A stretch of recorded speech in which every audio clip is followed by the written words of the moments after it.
Praise the Lord. Hallelujah. जेजू क्रिस्तान मोगाचे भाव भयणांनो, आमी देवाचे उतर आयकोंक एकठांय जाल्या.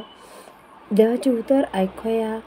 ज्या देवाच्या ह्या प्रायश्चित काळान आमी विराजीत करूंक सोदता जाल्यार खरे रितीन आमकां कशे भाशेन आमी करूंक जाय ते आमकां देवान हांगा उगडापे करचे आनी सर्गाचो गूट जो आहा सिक्रेट्स ते आमकां देवान परगट करचे म्हूण आमी जेजू लागीं मागया. जेजू आमकां ते सगळे दिवंक तयार आसा आनी गूट आमचेर उगडापे जावंक आमी आमचें काळीज उगडें दवरूंक जाय. जेजू सामकार आमची मनां आमी उगडी दवरूंक जाय आनी देवान आमकां जाणवायेन भरूंक आमी मागोंक जाय. जाणवाय देवाची गिन्यान आमकां फावो जावं. देवाच्या उतरान जी आसा खोलायेन ती जाणवाय. देवान सांगलें, जेजून सांगलें, तुज्या त्या ल्हानांतल्या ल्हान त्या भुरग्या भाशेन जाल्यार आमकां ती जाणवाय मेवतली. आमकां देवाचे सर्गीचे राजाचे गूट आमकां समजून येतले.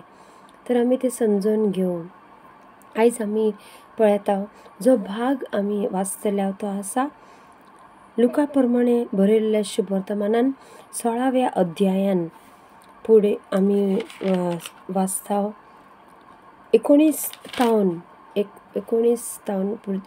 फुडलीं उतरां. आनी त्या उतरांनी देवाची उतरां आमकां सांगतात एक धनी गिरेस्त मनीस आसलो आनी एक लाजर गरीब लाजर आसलो. दोग जाण. तो लाजर बाबडो सदांच ताच्या देरार बसून आनी ताच्या मेजा वयल्यान जे कितें उश्टे ताचे पडटाले त्या गिरेस्त मनशाच्या मेजा वयल्यान ते तो खाय आसलो. म्हणजे आमकां समजूं येता की तो पिंजलेले कपडे घालून जगा आसलो आनी भोव गरीब ना भिकाऱ्या भाशेन. भिकाऱ्यांकाय केन्ना केन्ना बरें जेवण मेळटा पूण तो तेच्या देरार बसा आसलो. त्या गिरेस्त मनशान कितें तरी ताका दिवंक जाय आसलें तरी त्या आशा आसली पूण ताका तें मेळना जालें. तितलेंच न्हय पूण ताणें त्या गिरेस्त मनशान ताका पळोवन सुद्दां पळोवंक नसलेल्या भाशेन केलें. हालेलुया. हालेलुया. तीच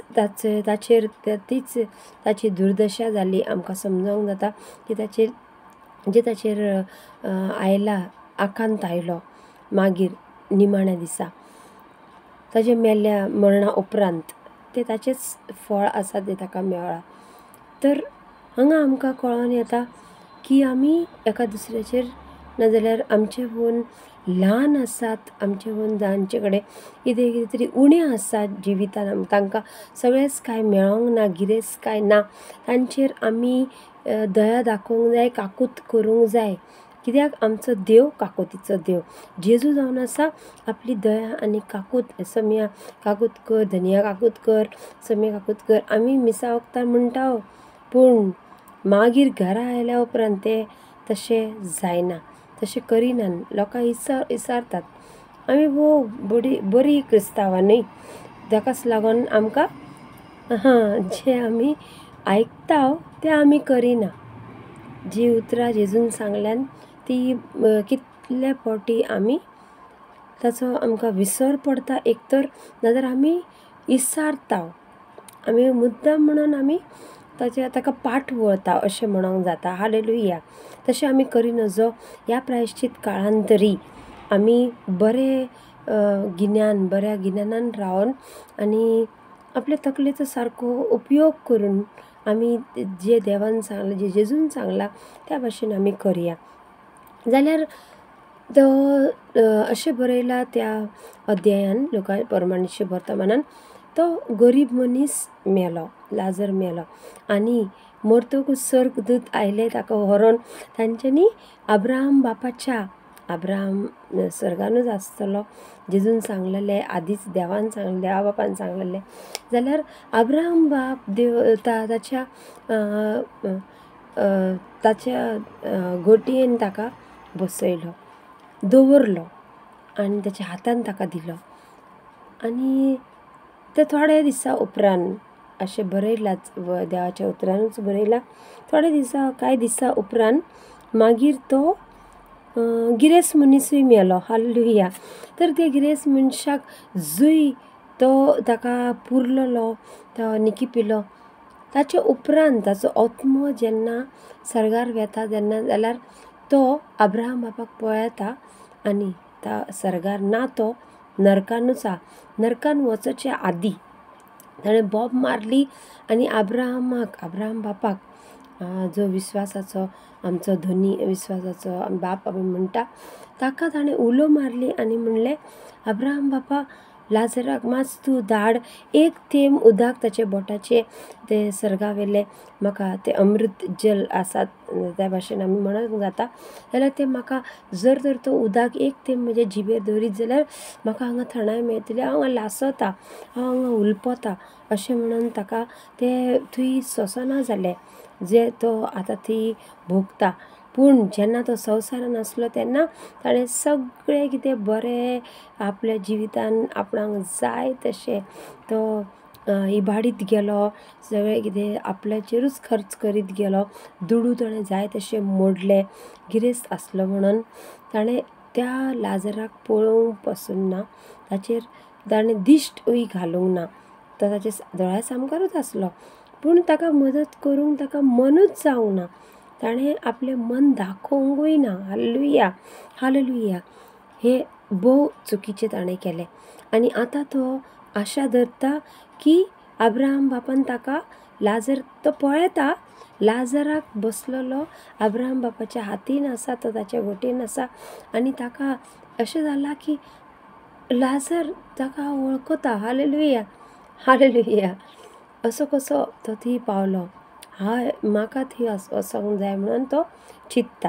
ह्या संवसारान जर तर तूं बरें खावन पिवन आनी मौज करताय आनी जर तर मज्जा करून मागीर जर तूं चिंत्ताय की म्हाका त्या संवसार त्या मेल्या उपरांतूय तशेंच मेळटलें, जाल्यार तशेंच जायना. मोगाच्या भाव भयणांनो, आमकां ताचें चिंतूंक जाय की सर्गीचो बाप नीत करणारो बाप आसा, नितीचो बाप आसा. तो सारकीच नीत करतलो सगळ्यांची आनी म्हणटोच आमकां शिथीर रावोंक जाय आनी चिंतूंक जाय की ह्या संवसारांत आमी रावता जाल्यार कशें रावोंक जाय. नाजाल्यार तें गीत आमकां गायन बरे भशेन जाणा, पाप्या रे निर्भाग्या तूं पाप ना सांडशी, देवा गेलो शिराप पापिया तुजेर रे पडो. एमकोंडान पावशी अशें तें गायना. तुजे पाप घेवन रे पापिया तूं एमकोंडान पावशी आनी तुज्या देवाचो शिराप पडटलो. ताजेर देवाचो शिराप आयलो आनी ताका तें आतां भोगूंक आनी सोसूंक जायना. हाल्लेलुया. जेन्ना लाजराक ताणें पळयल्लो, लाजराचे कुडीन ताका घाये जाल्ले, सामके घाये फुटलेले, ताची चामडी सोलोन आसली, तेन्ना जर ताणें ताका मातशें वखद दिल्लें, जर ताणें त्या दोतोर आपोवन ताका मातशी थोडीशी मजत दिल्ली जाल्यार ताका, तेन्ना ताणें जर तर पिवंक उदक दिल्लें जाल्यार आयज अब्राहम बाप आनी देवूय ताची काकूट करतलो आसलो. पूण ताणें आपणाचेरूच ही दुर्दशा दुर्दैव हाडला आनी तो एक वायट दीस ताका असो अनुभवूंक मेळ्ळो. ताका थंय उगडास येता की अब्राहम बापान म्हणलें, हांगासल्यान थंय कोणाच्यान येवंक जायना आनी थंय तावन तूं जंय आसाय थंय तावन हांगा कोणाक येवंक जायना. मदें व्हडली एक फट आसा आनी त्या फटीन ताका लागून म्हाका लाजराक धाडूंक जायना, इतलें समजून घे. जाल्यार ताच्या आदीं आमी आयकोया, तो म्हणटा कितें, म्हज्या घराक म्हाका हांव हांगा लासता, उलपता ह्या आगीन, हांव नरकांतूच वेतलो, म्हजे घरची म्हज्या बापायच्या घराक आनी म्हजे 5 भाव आसात. हालेलुया. आनी तेय म्हजे भाशेनूच वागतात. ते तांचोय स्वभाव म्हजे भाशेनूच आसा. तेय बरें करिनान तांचे तेय अशेंच वायट वाटेर वायट जिवीत जियेतात आनी गरिबांकां मदत करी तांचे पळोवन तांकां दया येना, काकूत येना तांचेर. जाल्यार अब्राहम बापा तूं एकूच कर, लाजराक म्हज्या भावाशी धाड. म्हजे भाव तरी तांकां तरी समजोन येवनी की तुमी हे पळयात अशें तुमची दुर्दशा जाता तुमचो भाव पया आनी तुमकां आतां पश्चाताप करूंक जाय, पिराजीत करूंक जाय. पिराजीत आत्तां केल्यार तुमकां ह्या जाग्यार हांव जी आसा थंय तांकां नरकांत हेमकोणांत येवंक पडचें ना. जुंय उजो लासता आनी काबारूच जायना. जाल्यार अब्राहम बापान ताका सारकें एक जबाब दिलो सारको. आनी तो म्हणल्यार असो की तांचे पासत मोइजेस आसात आनी देवान दिलेले प्रवादी आसात, तांचे नियम आसात. तांणी ताचो पाळो करचो आनी तांचे त्या वचनांक आनी त्या उतरांक आनी त्या तांणी देवान दिलेले जे मांदामेंतात तांणी ताका पाळचे तितले जाता. शुभवर्तमानाचेर विश्वास दवरचो.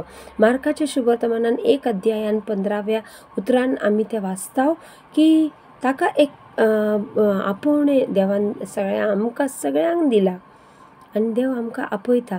म्हणटा येयात येयात आनी आमी चल्ले वो ना तें आमचेर देवान सोडलां.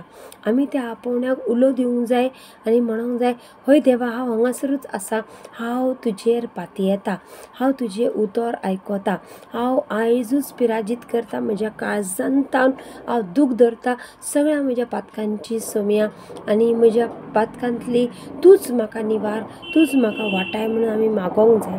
Hallelujah hallelujah.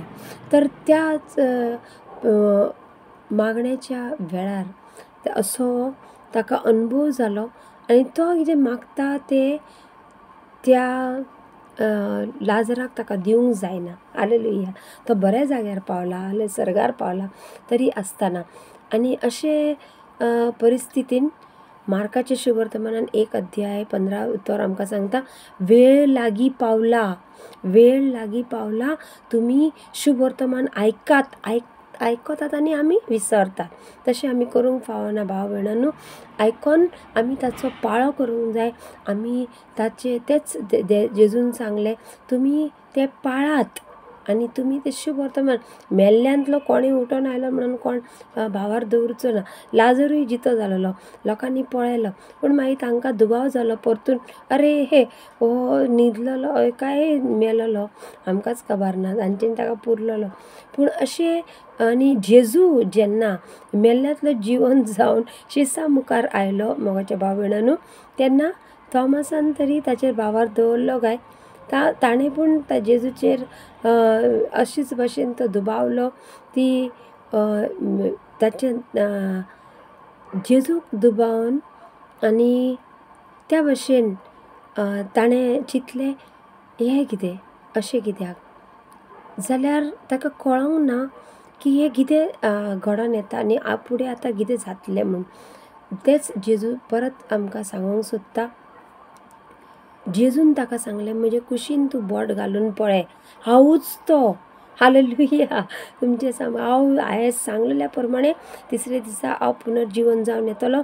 ताका भावार जायसर आनी मेल्ल्यांतलें जिवन जावन आयले शिमितरींतल्यान तर कोणूच तांचेर भाव सगळीं कोण तांकां पातयेचें ना. हें सत आसा. अब्राहम बापान सारकेंच सांगलें सगळीं पळोवन चलतलीं आनी जीव दितलीं आनी कितें तरी कोणूच तिचेर उरची ना. जिती म्हणजे घाबरोवन तांची वाट लागतली. तर म्हणून ताणें म्हणलें हांगासल्यान येवंक जायना, तुका तिसऱ्यान कितें जाता ते भाशेन तूं पळय आपली सोय. Hallelujah hallelujah. संवसारान जेन्ना आमी जियेता जाल्यार देवाचो उगडास सदांच आमी दवरूंक जाय. देवाचें मांदामेन देवान दिलेलें आमकां उतरां, देवाची उतरां आमी आपल्या मतीन दवरूंक जाय आनी ताचो पाळो आमी करूंक जाय भावाच्या भाव भयणांनो. तेन्नाच आमकां ताचें फारीकपण जातलें आनी आमकां ताचें भेसाव मेळटलें. आमी फारीक पण करूंक जाय. आमी फारीक करता जशे पयशे कोणाचे घेतले आमी ताका फारीक करता. आमी कोणाची कितें तरी खावंक नाजाल्यार वस्त घेतल्या ती ताका आमी फारीक करता. त्या भाशेन आत्तां हो पिराजीत काळ जावन आसा, प्रायश्चीत काळ जावन आसा. त्याच रितीन पिराजीत करपाची.